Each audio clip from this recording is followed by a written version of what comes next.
When Bruce Lee died in 1973, he left behind an unquestioned legacy in his films. But beyond his films, there is another legacy, in his martial art, Jeet Kune Do.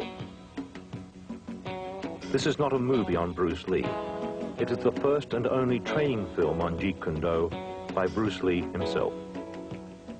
To compile this film, we have had the complete cooperation of the Bruce Lee estate, enabling us to draw, for the first time, from Bruce Lee's private training films and videos, as well as his audio records and his own training and research notes.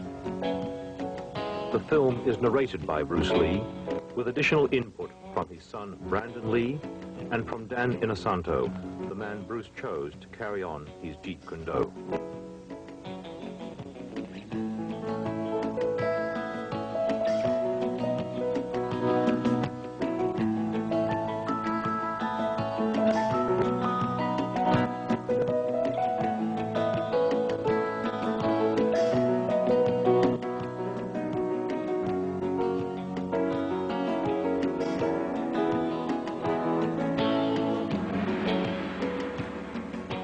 My last name is Lee, Bruce Lee.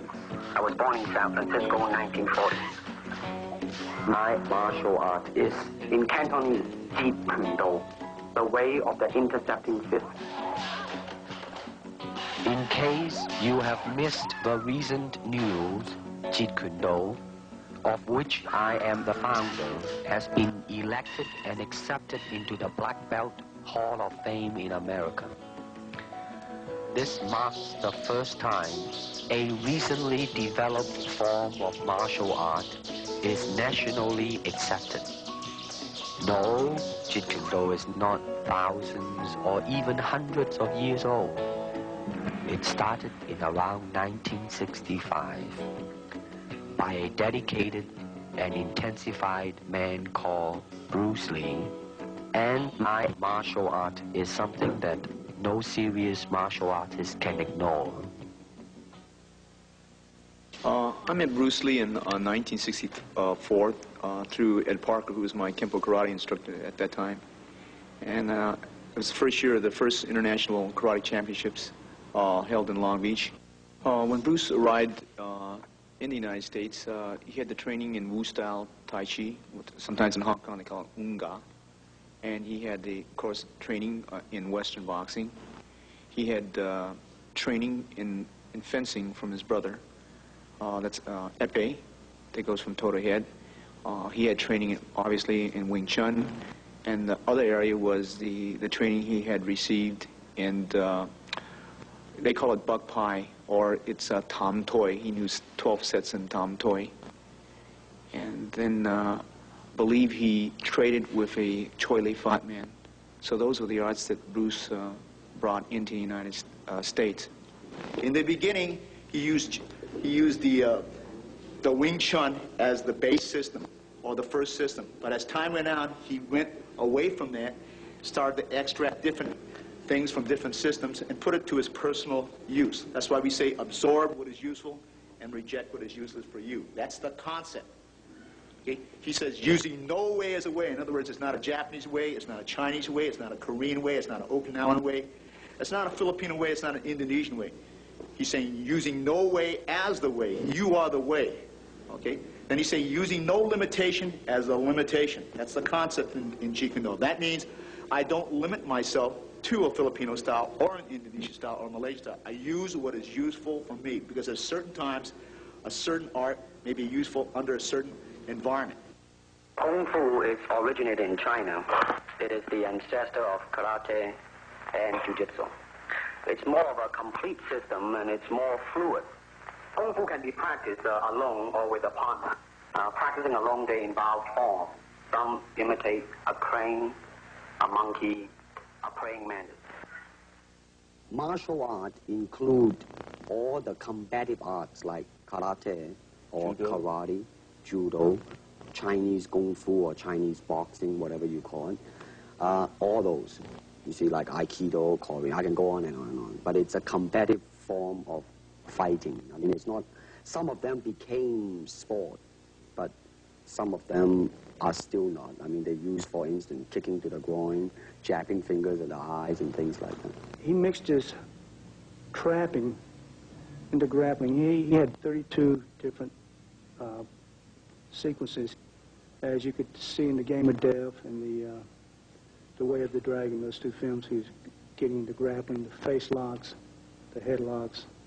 Originally, Bruce taught us various different trapping methods. For instance, if the punch was to come and we were to trap it, we would come back here and we would lock up. This would be the lock-up positions that we would use. To me, okay, to me, ultimately, martial art means honestly expressing yourself. Now, it is very difficult to do. I mean, it is easy for me to put on a show and be cocky, and be flooded with a cocky feeling and then feel like pretty cool and all that.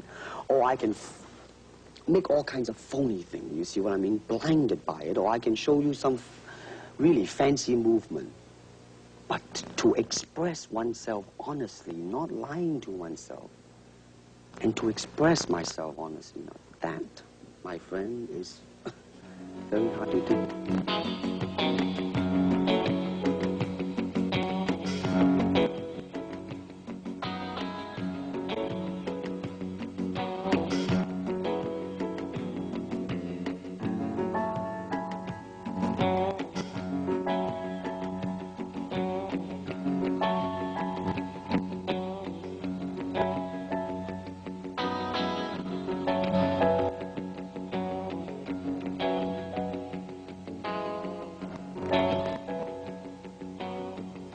Ever since the Big Boss, there seems to be a wave, a hot wave, in fact, of finding another Bruce Lee among all types of people, particularly martial artists, ranging from karate man, hapkido man, judo man, etc., etc.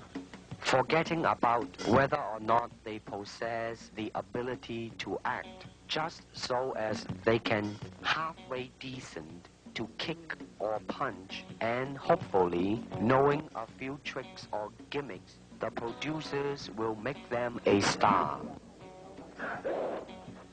Now let's stop about here. Is it that simple to become a star? Well, I can assure you it's not that simple.